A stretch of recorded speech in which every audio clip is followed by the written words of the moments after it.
Irashaimase! Hello and welcome to Fitaurus Kitchen. I'm your host, Chef Fitaurus.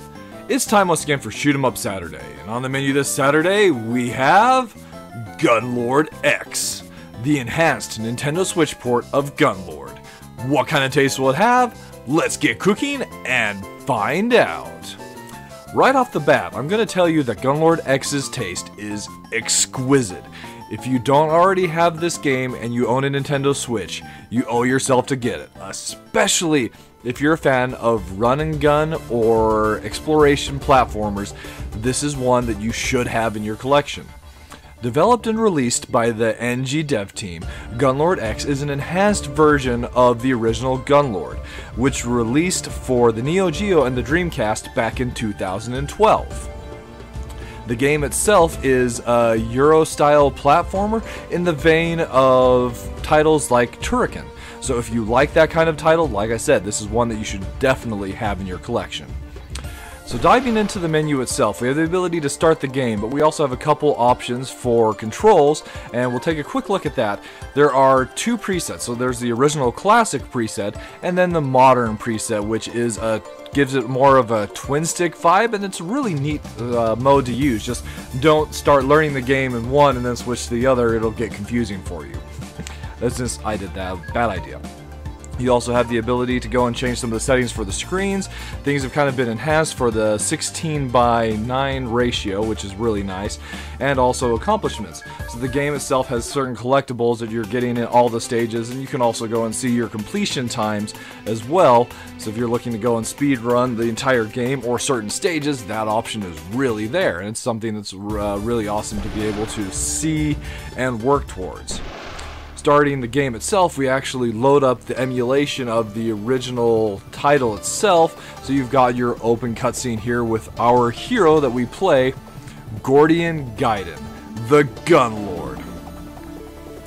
Then once we actually start the game itself, we're taken to this screen. If you've had completed stages before, there would be the option to start the stages you've actually unlocked, which is really nice, as the game can be a little bit long in your first few playthroughs, I'm sure.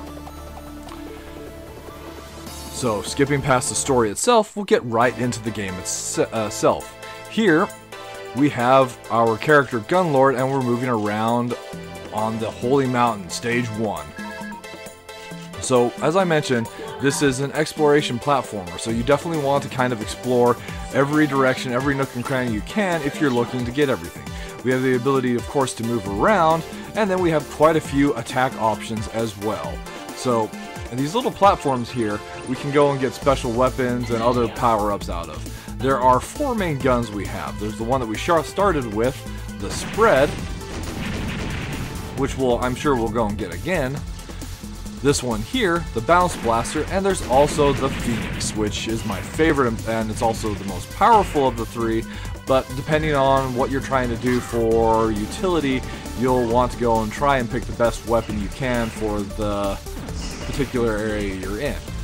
So, a little bit about what we've got display-wise. In the top left, we have our number of lives.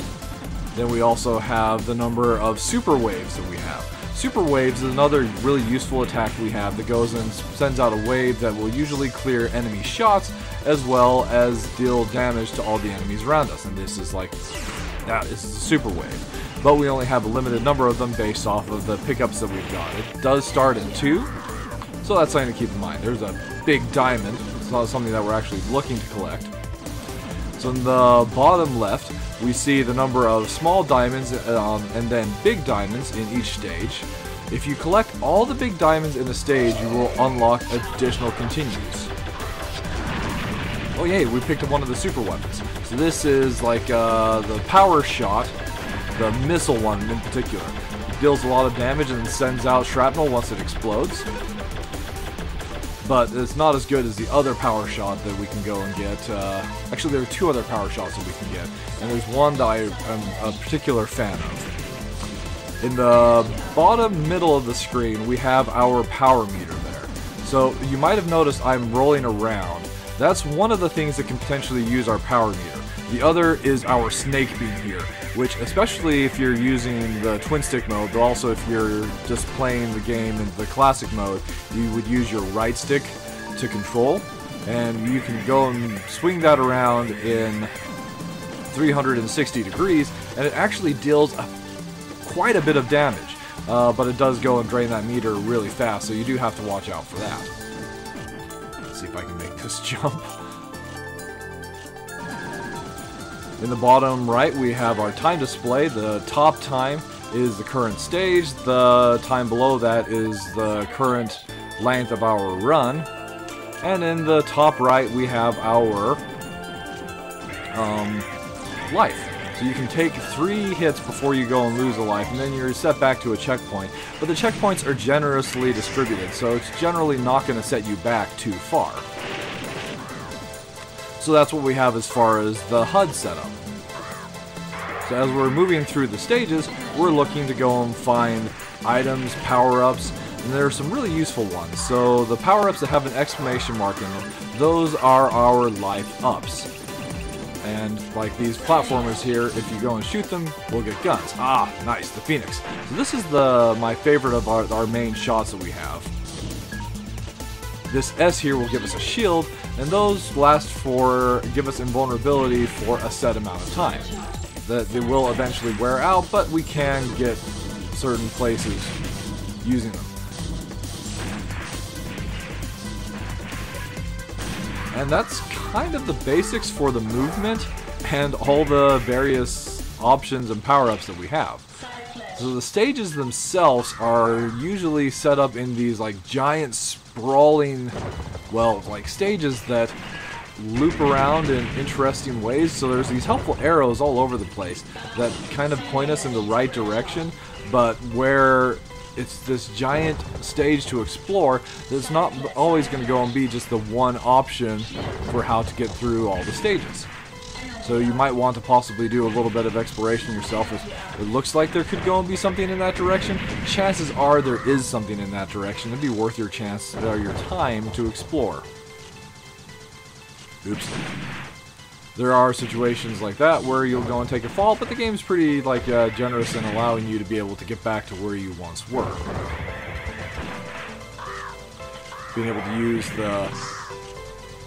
our snake beam there to take out enemies above us is really nice. Oh, another thing that both the power wave and the snake beam are capable of is they can erase certain enemy shots. Specifically like weaker shots, or even like some explosives like that are coming from above, so you can use those to defend yourself.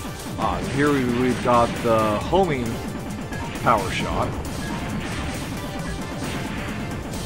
Effective, but like all power shots, or not all power shots, all homing shots, sometimes it seems like it's not getting the right target. So this is my favorite power shot, the wave. So it has that powerful wave in the middle, and then like the Faust Blaster, it also has shots that go to the left and the right. Oops. So there I went and took enough hits that I lost a life. As you see, it didn't really set me all that far back. There we go. That's the gun we want. We want the Phoenix. So I'm kind of just working my way rather straightforward through the stage itself. Like I mentioned, there's actually quite a bit of exploration you can really do, and if you're taking your time to explore all the nooks and crannies of the stage, it might actually take you quite a while to get through the stage. But here we are at the boss of stage 1. So this guy's relatively straightforward. He'll go and use that attack to go and shoot the bottom of the screen, then move up this way. Unfortunately, our Phoenix shot does not go through walls, but while our Phoenix shot doesn't go through walls, our snake beam does. So his life is indicated in that bar in the top middle of the screen. Just a little bit more, and the boss of stage 1 is down. Not all the bosses are that easy. Some of them will take a little bit of practice and time figuring out just how to use everything. So once we finish that boss, we get this awesome part. We jump into our fighter, and There are a couple horizontal scrolling stages spread throughout the course of Gunlord X, and the second stage is one of those. So here, we don't have all of our options, we just have our ability to go and shoot using the shot, but that's alright, as it's actually pretty powerful. We just have to work our way through the stage and we'll encounter an awesome boss battle. So, those big diamonds that we went and saw, I went and mentioned that if you collect all of them in a stage, you'll get additional continues. Some stages are obviously going to be easier than others to find all of them and collect and get your additional continues. This is one of those stages. There are only 2 of those big gems in this stage, so we just need to keep our eyes out for them, and when they come up, you want to collect them. As this is one of the stages that will be the easiest to get you additional continues. And as the game gets progressively harder in the later stages, it's worth your time making the effort to go and pick those up. There was one that actually went past us there. So one thing you do have to be careful of with these shoot-'em-up stages is you don't have your full arsenal, so if we take damage, there's no way we can heal up. Here's our boss. Kind of reminds me of a couple enemies from different shoot-'em-ups, like all kind of amalgamated together. So we've got like a little bit of R-type in there. Oh hey! Forgot, we don't actually get reset to a checkpoint in this stage, we just start where we died. At any rate, we just need to take down his weak point, which sometimes is tail blocks, similar to one of the bosses in Thunder Force 4.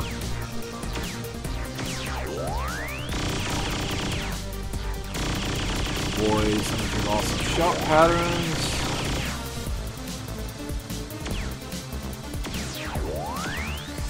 And stage complete. That moves us on to the third stage, and the Dreamy Ruins. So that's basically Gunlord X, served up for your enjoyment. So minus flavors, really the only complaint that I can possibly give is like jumps. Sometimes some of the jumps are so well set up in time that it takes almost being perfectly in the right position to be able to get the full distance of your jump to make the jump. And it's not necessarily a fault of the game so much as it is just myself like having a little bit of issue with that. It's just more of a personal frustration than anything else. But other than that, like, this game is truly a beautiful example of 16-bit like design. The graphics are beautiful. I love the music. The stages are humongous. They're full of like explorations. If you like love going and exploring around, being like, hey, I wonder what's this direction. This is definitely a game that you want to check out. So really, like this one, it comes with an extremely strong recommendation from Chef Fitaurus. Alright, so that'll just about wrap it up for this week's episode of Shoot 'em Up Saturday. As always, I want to thank you so much for coming out and joining me this week, and I look forward to seeing you again next week.